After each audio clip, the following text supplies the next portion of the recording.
Hello viewers, मैं हूं आपका दोस्त पवन कुमार विश्वजीत और आप सबके फिजिकल कॉम्पिटेटिव एग्जाम्स की तैयारी के लिए एक और सीरीज लेकर आ गए हैं। आप सभी का हार्दिक स्वागत अभिनंदन करता हूं आपके अपने यूट्यूब चैनल पवन कुमार विश्वजीत में, जहां मिलती है आपको अपने फिजिकल कॉम्पिटेटिव एग्जाम्स के लिए लाइव प्रिपरेशन। जी हां, यहां पर हम लाइव सीरीज आपको प्रोवाइड करवाते हैं।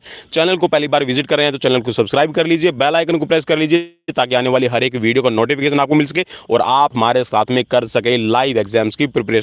तो चलिए आज की सीरीज की शुरुआत करते हैं और सीरीज नंबर रहेगी 257। जी हां, 257 नंबर सीरीज में आज मैं आपको करवाने वाला हूं लेटेस्ट स्पोर्ट्स करंट अफेयर्स। जी हां, स्पोर्ट्स से रिलेटेड जितने भी आपकी यहां पर लेटेस्ट न्यूज़ है वो मैं सभी आपको करवाने वाला हूं, जो आपके एग्जाम्स के पॉइंट ऑफ व्यू से आपके लिए रहेगी इंपॉर्टेंट। तो चलिए आज की सीरीज की शुरुआत करते हैं और सीरीज की शुरुआत में सबसे पहले हम बढ़ेंगे चीन की तरफ। जी हां, चीन में यहां जो न्यूज़ मिल रही है और जो आपके एग्जाम्स के पॉइंट ऑफ व्यू से काफ़ी बेहतर रहेगा तो ये है कि चीन मलेरिया मुक्त घोषित किया जा चुका है। जी हाँ, चीन को अब मलेरिया से मुक्त घोषित राष्ट्र कर दिया गया है।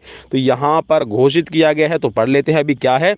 तो विश्व स्वास्थ्य संगठन WHO द्वारा 29 जून 2021 को चीन को मलेरिया मुक्त राष्ट्र है घोषित कर दिया है। महत्वपूर्ण फैक्ट्स क्या हैं अब वो आप देख लीजिए। तो वर्ष 1900 से लेकर और अब तक 127 देशों ने मलेरिया उन्मूलन का लक्ष्य हासिल कर लिया है। 127 देशों ने। इससे पहले 25 फरवरी 2021 को अल साल्वडोर को मलेरिया मुक्त घोषित किया गया था। जी हाँ, अल साल्वडोर जो आपका यहाँ पर एक देश है, उसको यहाँ पर 25 फरवरी को मुक्त किया गया था, घोषित किया गया था कि वो मलेरिया मुक्त हो चुका है। तो यहाँ पर चीन ने मलेरिया उन्मूलन कैसे किया? जी हाँ, चीन ने मलेरिया को कैसे अपने देश से जड़ से खत्म कर दिया, इसके बारे में अब हम आगे पढ़ेंगे आपके एग्जाम्स के पॉइंट ऑफ व्यू से, जो आपको इंपॉर्टेंट रहेगा। चीन ने कुछ विशिष्ट रणनीतियों का पालन किया है। जैसे यहाँ पर रणनीति चलाई गई थी, तो इस रणनीति के तहत यहाँ पर देखिए प्रणाली का नाम लिखा गया है। तो यहाँ पर है 137। तो यहाँ पर प्रणाली के बाद मजबूत निगरानी, यहाँ पर एक दिन के भीतर मलेरिया रोग की पहचान, और 3 का मतलब है 3 दिन में मलेरिया को जांच का विषय, और साथ में 7 दिन तक सार्वजनिक स्वास्थ्य उपचार। जी हाँ, सार्वजनिक रूप से उसका 7 दिन का स्वास्थ्य उपचार।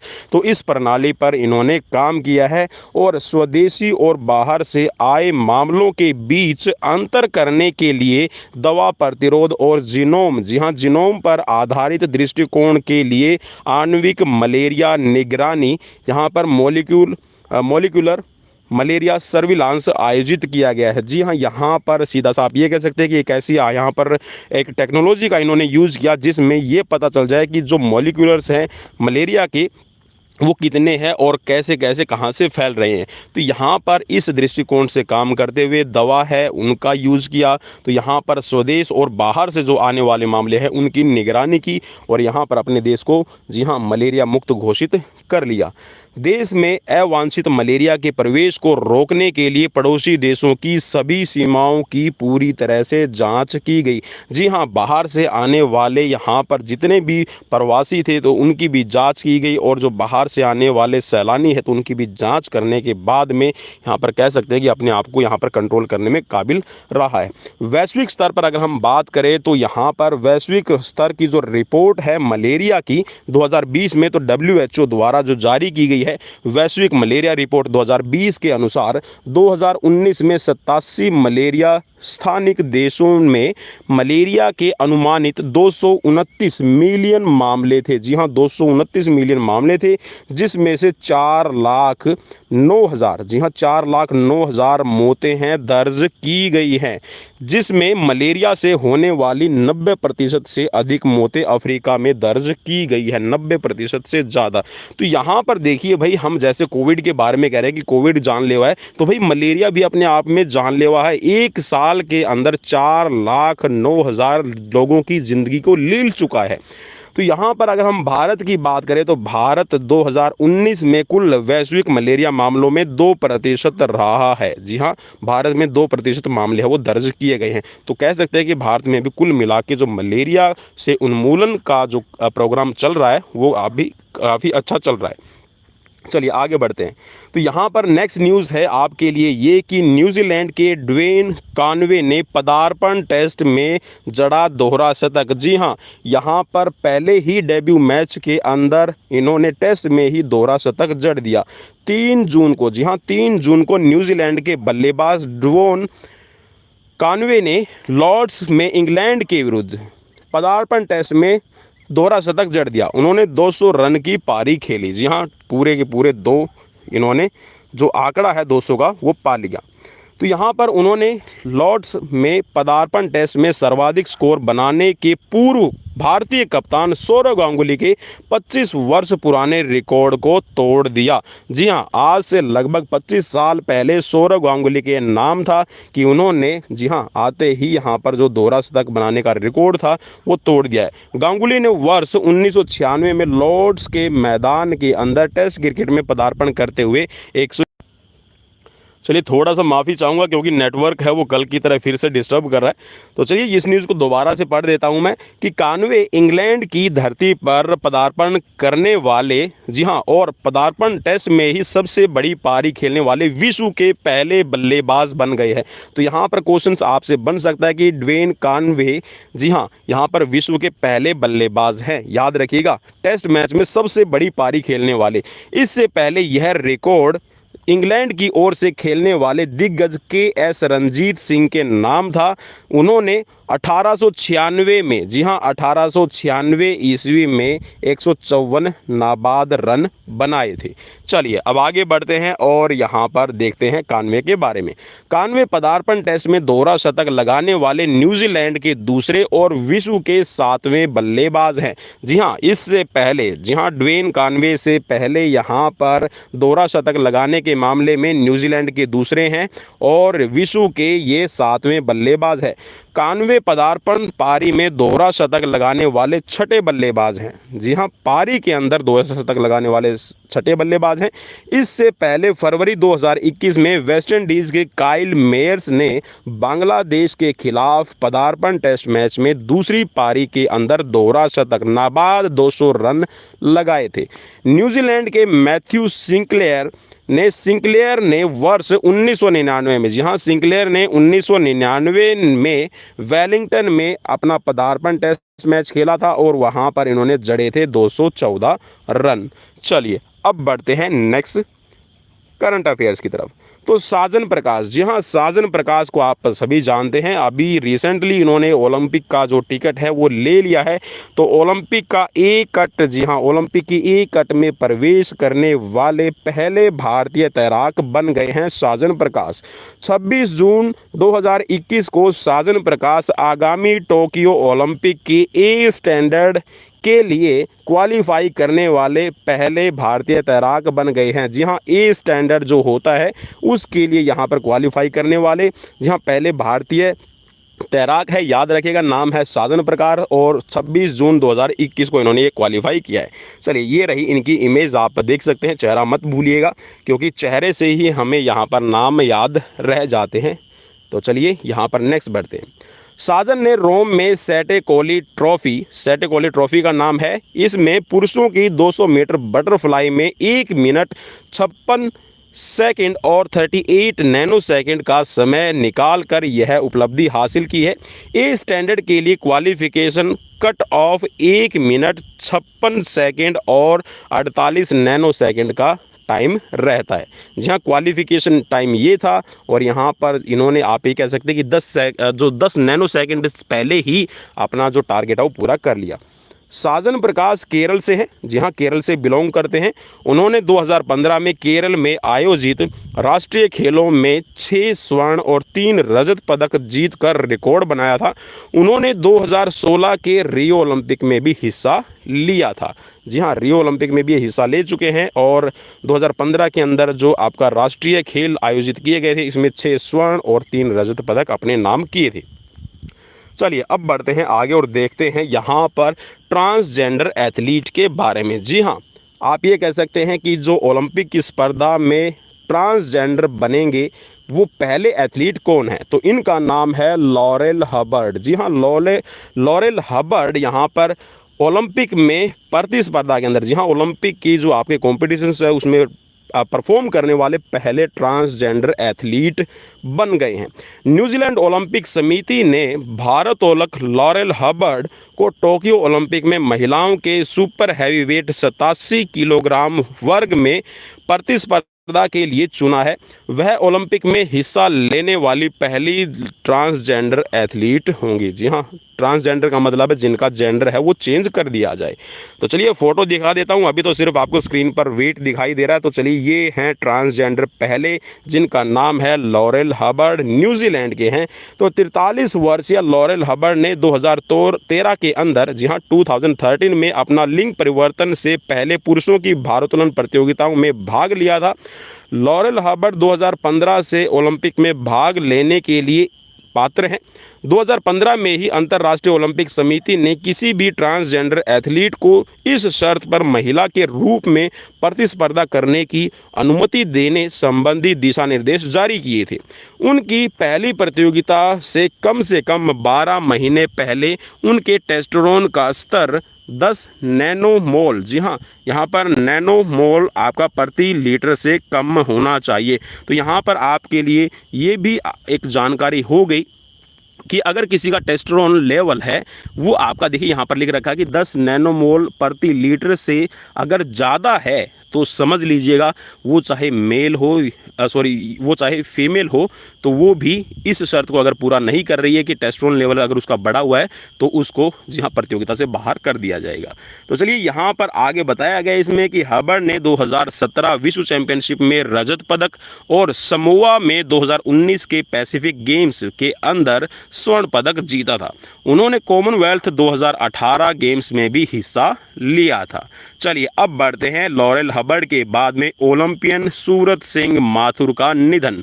जी हाँ, ओलंपिक में मैराथन पूरा करने वाले स्वतंत्र भारत के पहले ओलंपियन, जी हाँ, स्वतंत्र भारत के पहले ओलंपियन है ये, मैराथन को पूरा करने वाले।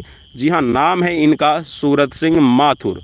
तो 11 जून 2021 को इनका दिल्ली में निधन हो गया। वे 90 वर्ष के थे। तो चलिए अब इनके बारे में थोड़ा सा और हम पढ़ लेते हैं। 1952 के हेलसिंकी ओलंपिक में माथुर ने 2 घंटे 58 मिनट 9.2 सेकंड में 52वें, जी हाँ 52वें, और 1952 के अंदर 52वें स्थान पर रहे थे मैराथन की रेस में, और इन्होंने मैराथन रेस पूरी की। 2 बार के राष्ट्रीय चैंपियन और 1951 के पहले एशियाई खेलों में कांस्य पदक विजेता माथुर का जन्म दिल्ली के मोहम्मदपुर माजरी, जी हाँ मोहम्मदपुर माजरी गांव कराला के अंदर इनका जन्म हुआ था। छोटा सिंह हालांकि 1948 के लंदन ओलंपिक खेलों के अंदर ओलंपिक मैराथन स्पर्धा में भाग लेने वाले स्वतंत्र भारत के पहले धावक थे, लेकिन वे दौड़ पूरी नहीं कर सके थे। तो चलिए इनका नाम है सूरज सिंह माथुर, जो पहले खिलाड़ी हैं जिन्होंने ओलंपिक के अंदर रेस पूरी की है मैराथन, और उससे पहले 1948 के अंदर छोटा सिंह है वो मैराथन के अंदर भाग ले चुके हैं। स्वतंत्र भारत के पहले खिलाड़ी हैं जो मैराथन के अंदर दौड़े हैं, और इन्होंने दौड़ पूरी नहीं की थी, तो इसीलिए दौड़ पूरे करने वाले हैं सूरज सिंह माथुर, और पहले प्रतिभागी हैं यहाँ पर छोटा सिंह। तो चलिए अब बढ़ते हैं आगे और देखते हैं नेक्स्ट आपके लिए क्या है खास। तो चलिए ये न्यूज़ मैं आपको अलग से एक वीडियो में दे चुका हूं, लेकिन फिर भी आपके एग्जाम्स के पॉइंट ऑफ व्यू से दोबारा से मैं इस स्पोर्ट्स करंट अफेयर्स की सीरीज में लेकर आ गया हूं। फ्लाइंग सिख मिल्खा सिंह का निधन। जी हाँ, फ्लाइंग सिख मिल्खा सिंह का निधन आपको सबको पता है कि हो गया है। तो 18 जून 2021 को भारत के महान एथलीट मिल्खा सिंह का कोरोना संक्रमण के कारण निधन हो गया। वे 91 वर्ष के थे। जी हाँ, 91 वर्ष की इनकी आयु थी, याद रखिएगा। और मिल्खा सिंह का जन्म 20 नवंबर 1929 को गोविंदपुरा, वर्तमान में पाकिस्तान का एक हिस्सा है, इस गांव में हुआ था। वे फ्लाइंग सिख के नाम से प्रसिद्ध थे। पाकिस्तान के पूर्व राष्ट्रपति जनरल अयूब खान ने उन्हें फ्लाइंग सिख का नाम दिया था। वे 4 एशियाई खेलों के स्वर्ण पदक विजेता भी रहे हैं। उन्होंने वर्ष 1958 के एशियाई खेलों में 200 मीटर और 400 मीटर में तथा 1962 के एशियाई खेलों के अंदर 400 मीटर और 4 गुना 400 मीटर रिले के अंदर स्वर्ण पदक जीता था। वे वर्ष 1958 में आयोजित राष्ट्रमंडल खेलों के अंदर 440 यार्ड, जी हाँ 440 गज की जो स्पर्धा होती है रेस की, उसमें भी स्वर्ण पदक विजेता रहे हैं। और इसके साथ में वे वर्ष 1960 के रोम ओलंपिक की 400 मीटर स्पर्धा के फाइनल में चौथे स्थान पर रहे थे और कुछ सेकंड से कांस्य पदक जीतने से चूक गए थे। उन्होंने वर्ष 1956 और 1960 और वर्ष 1964 के ओलंपिक में भारत का प्रतिनिधित्व किया है और इसके साथ वर्ष 1959 में उन्हें पद्मश्री से सम्मानित किया गया है। मिल्खा सिंह की आत्मकथा the race of my life है, जो उन्होंने अपनी बेटी सोनिया संवलका के साथ लिखी है। जी हाँ, यहाँ पर आप सभी को पता है कि भाई जो मिल्खा सिंह है वो 5 ही पढ़े थे, 5 से आगे उन्होंने कभी कॉलेज का स्कूल का मुंह नहीं देखा। तो उनकी बेटी का नाम याद कर लीजिएगा, क्योंकि यहाँ पर क्वेश्चन बन सकता है कि the race of my life Milkha Singh की लिखी हुई है, तो उन्होंने अपनी बेटी के साथ मिलकर लिखी थी, तो उनकी बेटी का नाम क्या था, तो यहाँ पर क्वेश्चन बन सकता है। तो वर्ष 2013 मिल्खा सिंह पर हिंदी फिल्म एक बनी थी जिसका नाम था भाग मिल्खा भाग, जिसमें मिल्खा सिंह की जो भूमिका में फरहान अख्तर थे। जी हाँ, फरहान अख्तर थे मिल्खा सिंह की इस मूवी के अंदर। तो याद रख लीजिएगा, काफ़ी इंपॉर्टेंट रहेगा आपके एग्जाम्स के पॉइंट ऑफ व्यू से। चलिए अब बढ़ते हैं आगे। सुनील छेत्री। जी हाँ, सुनील छेत्री दूसरे सबसे ज़्यादा अंतर्राष्ट्रीय गोल करने वाले सक्रिय एक्टिव खिलाड़ी बन गए हैं और यहाँ पर इनके लिए क्या खास है। सबसे पहले तो सुनील छेत्री को बधाई। तो चलिए अब पढ़ लेते हैं यहाँ पर सुनील छेत्री के बारे में। भारतीय फुटबॉल टीम के कप्तान सुनील छेत्री अर्जेंटीना में लियोनेल मेसी को पीछे छोड़ते हुए 74 गोल के साथ दूसरे सबसे अधिक अंतर्राष्ट्रीय गोल करने वाले सक्रिय वर्तमान में खेल रहे खिलाड़ी बन गए हैं।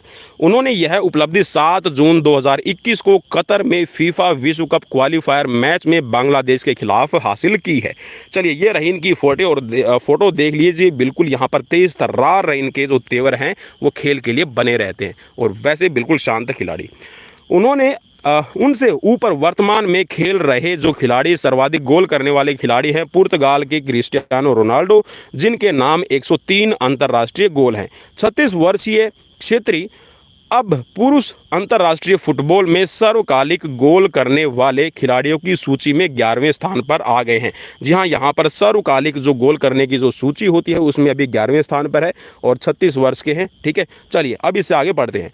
वे स्ट्राइकर या विंगर के रूप में खेलते हैं। जी हाँ, स्ट्राइकर और विंगर दोनों की भूमिका में निभाते हैं ये फुटबॉल के अंदर और इंडियन सुपर लीग में बेंगलुरु FC के कप्तान भी है। जी हाँ, यहाँ पर याद रख लीजिएगा कि बेंगलुरु FC के कप्तान है और उन्हें कैप्टन फैंटास्टिक के नाम से भी जाना जाता है। तो यहाँ पर क्वेश्चन आपसे बन सकता है कि फुटबॉल के किस महानतम खिलाड़ी को कैप्टन फैंटास्टिक के नाम से जाना जाता है, जैसे कैप्टन कूल के नाम से जाना जाता है महेंद्र सिंह धोनी को। चलिए नेक्स्ट बढ़ते हैं अब और देखते हैं यहाँ पर नीरज चोपड़ा के बारे में। जी हाँ, नीरज चोपड़ा से अभी टोक्यो के ओलंपिक के अंदर भी काफ़ी उम्मीदें हैं। तो नीरज चोपड़ा ने जीता लिस्बन में भाला फेंक प्रतियोगिता के अंदर स्वर्ण पदक। तो भारत के नीरज चोपड़ा ने 10 जून 2021 को पुर्तगाल के लिस्बन में भाला फेंक प्रतियोगिता में स्वर्ण पदक जीता है और ये रही इनकी फोटो और फोटो के बाद में अभी पढ़ते हैं इनके बारे में। तो 23 वर्षीय नीरज चोपड़ा ने अपनी छठी और अंतिम कोशिश में 83.18 मीटर के थ्रो के साथ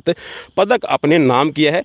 5 पुर्तगाली प्रतिभागियों के बीच केवल नीरज ने ही 80 मीटर से अधिक दूरी तक भाला फेंका है। जी हाँ, 5 पुर्तगाली जो प्रतिभागी थे उनके बीच में यहाँ पर एक भारतीय, और कहते भी हैं जी हाँ, झुंड में तो गीदड़ चलते हैं, शेर तो अकेले चलते हैं। तो यहाँ पर नीरज चोपड़ा ने 80 मीटर से ज़्यादा दूरी तक भाला फेंका है और नीरज चोपड़ा ने इससे पहले मार्च 2021 में पटियाला के अंदर, जी हाँ 5 मार्च, डेट मैं बता देता हूँ क्योंकि उस दिन मेरे लिए भी स्पेशल डेट थी। तो 5 मार्च 2021 को इंडियन ग्रांड प्रिक्स 3 के अंदर, जी हाँ इंडियन ग्रांड प्रिक्स 3 सीज़न के अंदर इन्होंने इस सीज़न का सर्वश्रेष्ठ 88.07 मीटर भाला फेंककर रिकॉर्ड भी बनाया था। जी हाँ, 88.07 का यहाँ पर भारत का, जी हाँ भारत का नेशनल रिकॉर्ड है। जी हाँ, याद कर लीजिएगा ये नेशनल रिकॉर्ड है। और इससे पहले जो 88.7 से पहले था 88.06 मीटर का। ठीक है, चलिए अब बढ़ते हैं आगे और देखते हैं नेक्स्ट के बारे में। अंतर्राष्ट्रीय मुक्केबाज ननगोम डिंको सिंह का निधन। जी हाँ, डिंको सिंह एक अर्जुन अवार्डी और इसके साथ में 1998 के जो यहाँ पर गेम्स हुए थे एशियन गेम्स, उनमें भी पदक विजेता। अंतर्राष्ट्रीय मुक्केबाज नंगोम डिंको सिंह का 10 जून 2021 को कैंसर के कारण निधन हो गया। वे 42 वर्ष के थे और काफ़ी स्ट्रगल किया इन्होंने अपनी लाइफ के साथ में। लगभग 4 साल तक ये कैंसर से जूझते रहे। तो मणिपुर के अंतर्राष्ट्रीय मुक्केबाज डिंको सिंह ने बैंकॉक में 1997 किंग्स कप जीतकर लोकप्रियता हासिल की थी। उन्होंने 1998 में बैंकॉक में एशियाई खेलों के अंदर स्वर्ण पदक जीता था। बैंकॉक एशियाड में डिंको सिंह का स्वर्ण भारतीय मुक्केबाजी के लिए 16 वर्षों में पहला स्वर्ण पदक था। इनसे पहले 1982 में कौर सिंह ने मुक्केबाजी के अंदर यहाँ पर स्वर्ण पदक जीता था। जी हाँ, तो यहाँ पर ये कह सकते हैं कि डिंको सिंह ने 1982 के बाद में जो मुक्केबाजी के अंदर एशियन गेम्स में पदक का सूखा चल रहा था उसको ख़त्म करने का भी काम किया था। उन्हें 1998 में अर्जुन पुरस्कार और अर्जुन पुरस्कार के साथ में 2013 के अंदर इनको पद्मश्री पुरस्कार से नवाजा गया था। चलिए अब बढ़ते हैं आगे और देखते हैं नेक्स्ट न्यूज़। चलिए, तो यहाँ पर नेक्स्ट है आपके लिए फिल मिकेल्सन बने सबसे उम्रदराज गोल्फ मेजर चैंपियन। जी हाँ, यहाँ पर सबसे उम्रदराज हैं फिल मिकेल्सन जो गोल्फ के चैंपियन बने हैं। फिल मिकेल्सन 23 मई 2021 को यूएस पीजीए चैंपियनशिप, जी हाँ, यूएस पीजीए चैंपियनशिप का खिताब अपने नाम करते हुए इन्होंने इतिहास रच दिया है। उन्होंने 2 स्ट्रोक की बढ़त के साथ यह खिताब अपने नाम किया और फ़ोटो आपकी स्क्रीन पर आपको दिखाई दे रही है। आप फ़ोटो देख सकते हैं और फ़ोटो में कैसा चमचमाता हुआ चेहरा एक ट्रॉफ़ी के साथ। तो वह गोल्फ के इतिहास में मेजर खिताब जीतने वाले सबसे उम्रदराज खिलाड़ी बन गए हैं। वह 50 वर्ष के, जी हाँ, 50 वर्षीय मिकेल्सन ने अपना 6ठा मेजर खिताब जीता है, सबसे बड़ा खिताब जीता है।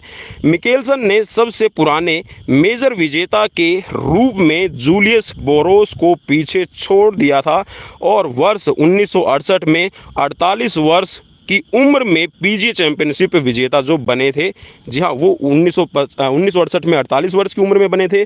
और यहाँ पर जो फिल मिकेल्सन है ये 50 वर्ष की उम्र में यहाँ पर विजेता बने हैं। तो चलिए मुबारक है इनको भी और बढ़ते हैं आगे। महान मुक्केबाज कोच ओम प्रकाश भारद्वाज का निधन। जी हाँ, इनके बारे में भी पढ़ लेते हैं, हिस्ट्री से कहीं ना कहीं क्वेश्चंस ले लिया जाता है। महान मुक्केबाजी कोच ओम प्रकाश भारद्वाज का 21 मई 2021 को निधन हो गया। वे 82 वर्ष के थे। तो इनके बारे में क्या खास है वो पढ़ लेते हैं। भारद्वाज जिन्होंने 90 के दशक की शुरुआत तक कई वर्षों तक राष्ट्रीय टीम को कोचिंग दी और 1975 में NIS पटियाला में बॉक्सिंग कोर्स शुरू करने में महत्वपूर्ण भूमिका निभाई है। तो यहाँ पर आपके लिए काफ़ी इंपॉर्टेंट हो जाएगा कि 1975 के अंदर बॉक्सिंग कोर्स शुरू किया गया है। कहाँ? NIS पटियाला के अंदर। और ओम प्रकाश भारद्वाज का यहाँ पर अहम रोल रहा है। उनके मार्गदर्शन में भारतीयों ने राष्ट्रमंडल खेलों, एशियन खेलों, एशियाई चैंपियनशिप और दक्षिण एशियाई खेलों जैसे प्रमुख खेल आयोजनों में कई पदक जीते हैं। 1985 में द्रोणाचार्य पुरस्कार से सम्मानित होने वाले पहले मुक्केबाजी कोच थे। जी हाँ, बॉक्सिंग के पहले कोच जिनको 1985 में यहाँ पर सम्मानित किया गया है। चलिए नेक्स्ट बढ़ते हैं और नेक्स्ट देखते हैं अभी रमेश पोवार के बारे में। रमेश पोवार भारतीय महिला क्रिकेट टीम के मुख्य कोच नियुक्त किए गए हैं। 13 मई 2021 को BCCI ने पूर्व भारतीय स्पिनर रमेश पवार को भारतीय महिला क्रिकेट टीम का मुख्य कोच नियुक्त किया है। पवार दोबारा महिला क्रिकेट टीम के कोच नियुक्त किए गए हैं। वे इस पद पर WV रमन का स्थान लेंगे। चलिए अब पढ़ते हैं इनके बारे में थोड़ा सा और। इससे पहले वह नवंबर 2018 में महिला क्रिकेट टीम के कोच नियुक्त किए गए थे। हाल ही उनकी कोचिंग में मुंबई क्रिकेट टीम ने विजय हजारे ट्रॉफी 2020-21 भी जीती थी। अंतर्राष्ट्रीय क्रिकेट में पवार ने भारत के लिए 2 टेस्ट और 31 एक दिवसीय मैच खेले हैं। तो ये थी आज की स्पोर्ट्स करंट अफेयर्स 2021-22 से रिलेटेड आपके लिए कुछ बेहतर इन्फॉर्मेशन। कैसी लगी प्लीज़ मुझे कमेंट बॉक्स में कमेंट करके बताइएगा, तभी मुझे पता चलेगा कि ये सीरीज़ बेहतर थी या नहीं थी, क्योंकि मेरे कहने से सीरीज़ बेहतर नहीं होगी, आप मुझे बताएंगे तभी मुझे पता चलेगा। तो कमेंट जरूर कीजिएगा, लाइक जरूर कीजिए और शेयर जरूर कर दीजिए, और साथ में चैनल को सब्सक्राइब कर लीजिए ताकि आने वाली हर एक वीडियो का नोटिफिकेशन आपको मिलता रहे। तो मिलते हैं नेक्स्ट वीडियो में, till then bye bye, take care.